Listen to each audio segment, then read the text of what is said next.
Louvado seja nosso Senhor Jesus Cristo, para sempre seja louvado.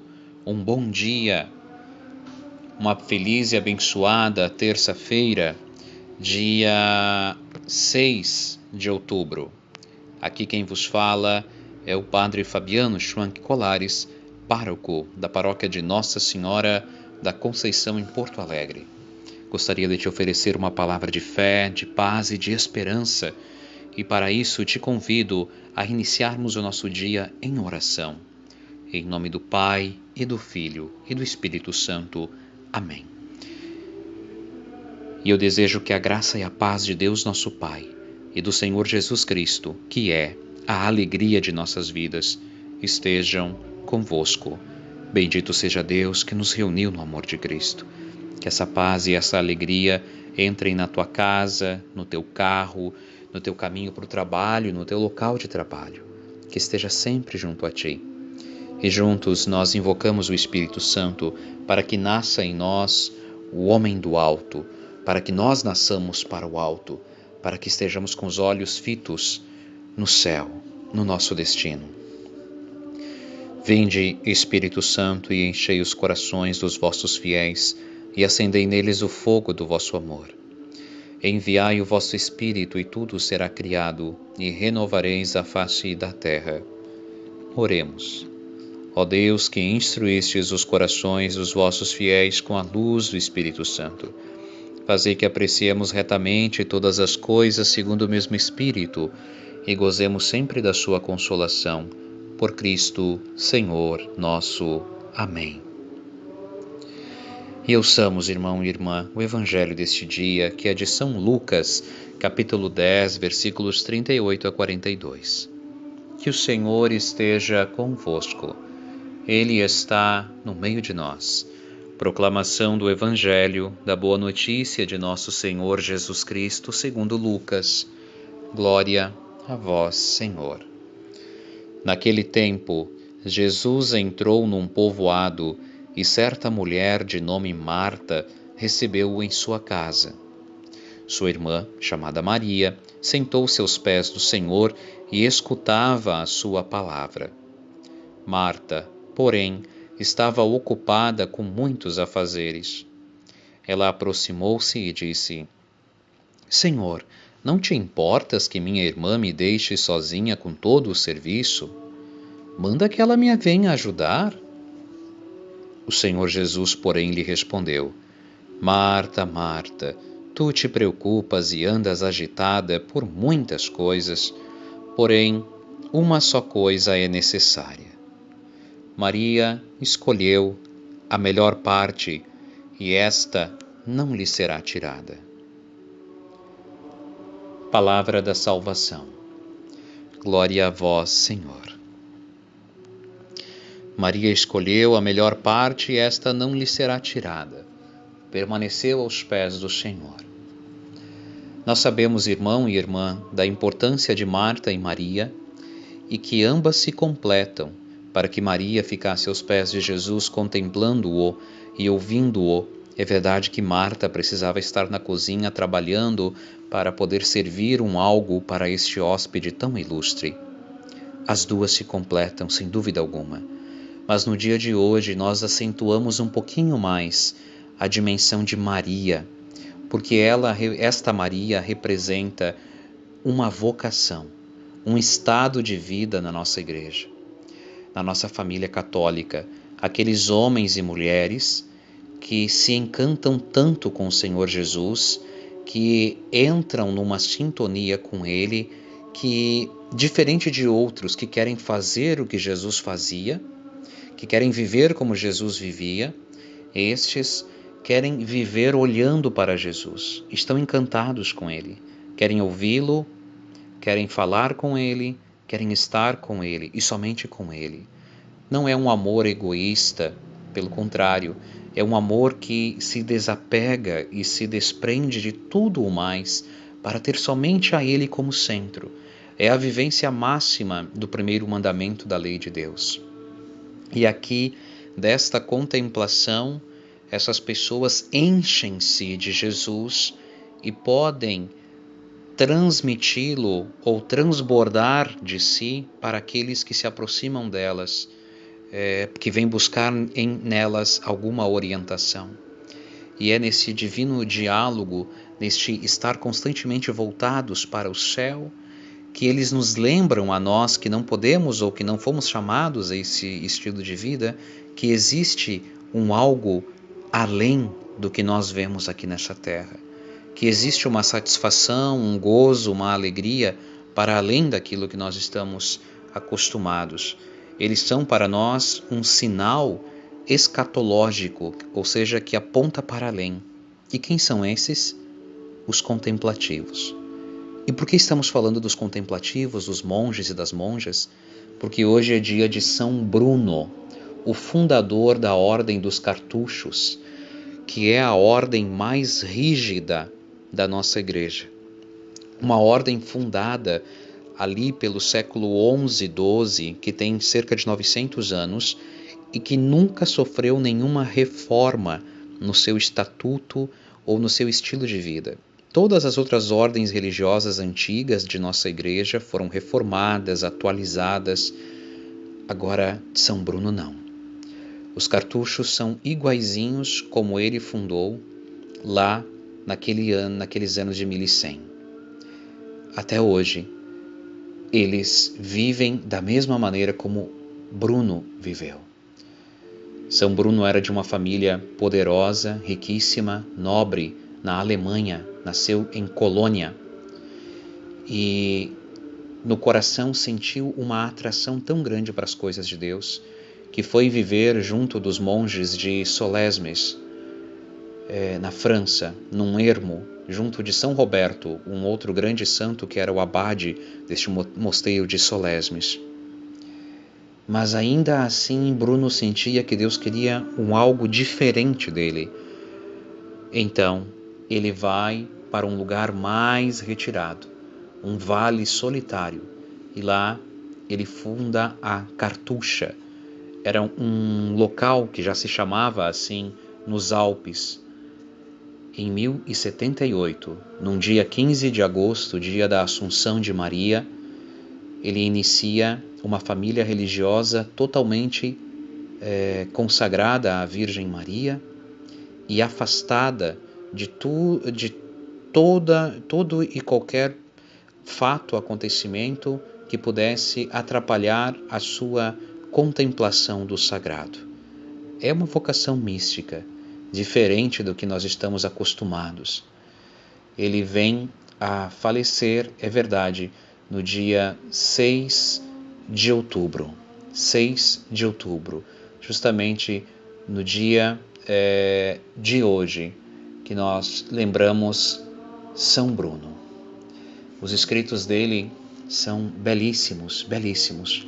E vale a pena dizer que são poucos os mosteiros cartuchos no mundo, mas que existem desde todo esse tempo, não é?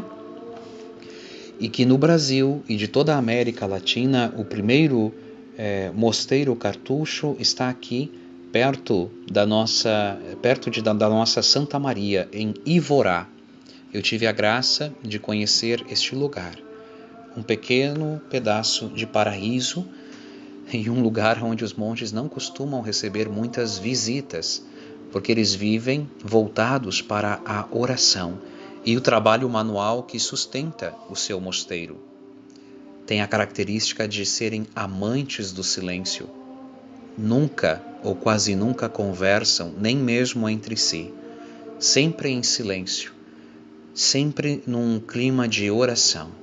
Diferente de outros mosteiros ou de outras famílias religiosas que têm os momentos de recreio, de conversa, alguns até que podem sair, estes vivem totalmente isolados, são quase eremitas, mas vivem em comunidade. Os eremitas vivem sozinhos, estes vivem quase de maneira eremítica. O mosteiro, todo ele tem um único andar ali em Ivorá, e eles têm as celas, que eles chamam, os quartos, ligados a como se fosse um grande um círculo oval. O claustro está no meio, e então eles têm as celas, os quartos, nesse nessa volta toda, e no centro então está a cruz e a capela onde eles se encontram para celebrar a Santa Missa. São Bruno faleceu no dia 6 de outubro de 1101, e também é um dos santos que teve o corpo incorrupto. Nós temos falado disso nos últimos tempos. E dos seus escritos belíssimos, nós poderíamos dizer que São Bruno é um amante da solidão. Certa vez ele escreveu: quanta utilidade e gozo divino trazem a solidão e o silêncio do ermo, do local retirado, a quem os ama. Só o conhece quem o tenha experimentado. Só conhece quem o tenha experimentado. A divina sabedoria, dizia Bruno, consiste na união com Deus e na vida contemplativa, e a solidão é a escola onde se vive sob a direção do Espírito Santo, que leva à concretude a vida voltada para Deus. Bruno fala: o monge se retirou à solidão, e ali, como suavíssima fruta, espalhou seu aroma, chamando para Cristo aos iludidos pela vã glória do mundo. Dia e noite estava atencioso aos preceitos do Senhor, convertido em modelo dos que levam vida de solidão. Foi ele um mestre em matéria de solidão, atraído para ela. Para adentrar-se no silêncio do coração e saborear sua divina profundidade, há que começar por despojar-se e deixar-se despojar de todas as seguranças e os apoios ao nosso alcance, com os que contávamos espontaneamente. Há que aprender a não ter mais apoio sólido do que o mesmo Deus. Esta atitude acha um modo de expressar-se exteriormente quando, sob a ação da graça, eliminamos os objetos supérfluos, e com o tempo deve ir aprofundando-se até chegar a purificar o nosso coração de todo desejo de possuir as criaturas ou até mesmo a Deus. Mas, como já advertimos, uma solidão assim é um dom recebido graciosamente de Deus e não se obtém à base de exercícios de força e de vontade. São Bruno é para nós um exemplo de quem viveu na alegria. Dizem que o rosto dele sempre estava resplandecente de alegria, sempre com uma cara alegre. E constantemente ele dizia: alegrai-vos, pois, meus caríssimos irmãos, por vossa ditosa sorte e pela liberal mão da graça de Deus para com vocês. Alegrai-vos por ter atingido o repouso calmo e seguro do mais resguardado porto, que não se concedeu a outros muitos, pese a seus desejos e esforços. Alegria, ação de graças, leveza, vida voltada para Deus.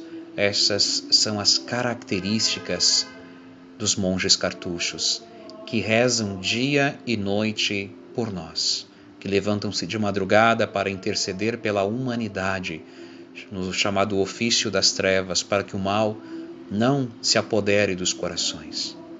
São Bruno é invocado contra os ataques do demônio, e os exorcistas sempre têm a ele como um intercessor, porque viveu terríveis tentações e com a penitência, com o jejum, com a oração, com o silêncio, encontrou forças para derrubar aquele que um dia foi derrubado do céu, para proteger os filhos e filhas de Deus daquele que os quer perder. Querido irmão e irmã, que alegria hoje podermos celebrar São Bruno e lembrarmos desta família religiosa, os monges cartuchos, as monjas cartuchas, que vivem retirados de tudo e que nos lembram que o céu existe, vivem para o céu, atraem o céu para a nossa terra. E no silêncio e na vida de oração, completam na humanidade aquilo que a humanidade não consegue fazer. Rezam por eles e por aqueles que não rezam.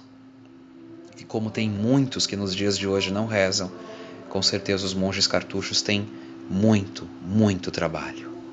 Que São Bruno interceda por nós, para que despertemos também para a riqueza dos momentos de silêncio, de solidão, para que não tenhamos medo deles, mas que saibamos que é nesta escola de momentos de silêncio e solidão que Deus se manifesta a nós e que o nosso coração consegue encontrar a sintonia divina. Amém. Pai nosso, que estais no céu, santificado seja o vosso nome. Venha a nós o vosso reino. Seja feita a vossa vontade, assim na terra como no céu. O pão nosso de cada dia nos dai hoje. Perdoai-nos as nossas ofensas, assim como nós perdoamos a quem nos tem ofendido. E não nos deixeis cair em tentação, mas livrai-nos do mal. Amém. Ave Maria, cheia de graças, o Senhor é convosco. Bendita sois vós entre as mulheres. Bendito é o fruto do vosso ventre, Jesus. Santa Maria, Mãe de Deus, rogai por nós, os pecadores, agora e na hora de nossa morte. Amém. Nossa Senhora da Conceição, rogai por nós. Ó Maria concebida sem pecado, rogai por nós que recorremos a vós. São Bruno, rogai por nós. Que o Senhor esteja convosco. Ele está no meio de nós. Que desça sobre ti e sobre o teu dia a bênção de Deus Todo-Poderoso. Em nome do Pai, e do Filho, e do Espírito Santo. Amém. Permaneçamos da paz do Senhor e que Ele sempre, sempre nos acompanhe. Graças a Deus.